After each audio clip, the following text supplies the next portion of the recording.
when we're young, we can make love every day, potentially even several times a day. As we age, and then as we reach, 50, 60, it might be once a week, once a month, 70. Yeah. What would you define sexual energy? The jing would be like, honestly, the ejaculation, right? The actual secretion of the semen is men's jing. When we talk about it in Taoism, women can have sex all the time. They're actually more likely to absorb the essence. Now, there's some weird, like Daoist practices that kind of do this weird sexual qigong thing. In the fact that you're supposed to, the concept is that instead of ejaculating, right? Manak Chia talks about it in the multi-orgasmic man and these kind of things, where you're absorbing the essence from a woman. So you're actually taking her, you have to do it ethically in Taoism. So it has to be an even exchange so you don't drain the woman. For me, it was too much to wrap my head around, not being from that culture. You ejaculate, but you don't release. You don't release the semen. You're having a neurological, physiological orgasm without the actual excretion. I'm 47. I still have not figured that one out yet. I've read his book.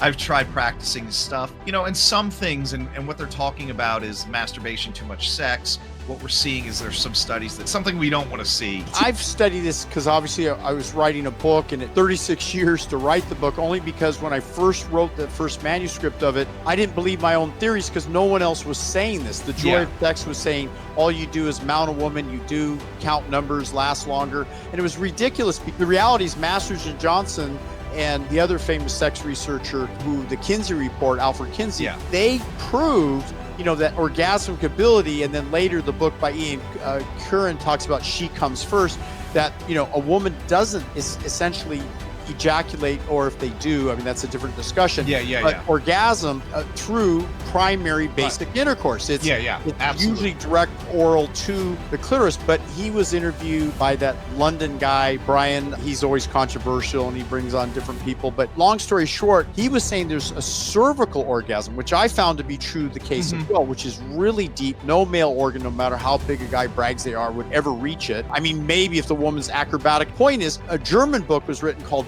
fisting, and it was literally you would lubricate the hand and you'd push it all the way up. This is demonstrated at a sexual conference I was at, and the woman just comes like a rocket and deep emotional tears are coming. We're asking, are you hurt? No, I mean, it's incredible. Point is, very few women have experienced it except those who are comfortable and relaxed, and you go through I talk about it in my book, and it was funny because I was doing a podcast about peptides, and I kind of dovetailed from PT 141, how it's this great thing that delays in 4 hours. It reaches the fantasy area of the brain, and all of a sudden, it's unlike the PD5 inhibitors, which inhibit or allows nitric oxide to flow. It's a completely different pathway. But this whole idea of intimacy, John Gray was trying to say, you don't ejaculate. I was saying the reason you don't ejaculate is because your hormones are so depressed, and you have to do optimization, whether it be testosterone pellets. You have to use, I have anabolic MD cream. I have Dr. Delgado testosterone booster. I have Estroblock. So I have all these protocols that cause a man to essentially get erect, last longer. And when they do,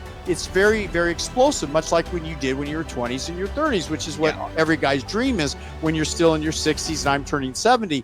And John Gray and I have a difference of opinion. We agree to disagree on certain things, but he would always come to my lectures and be in the front row taking notes. So it meant something to me that he realized that there's certain things that guys need to know about.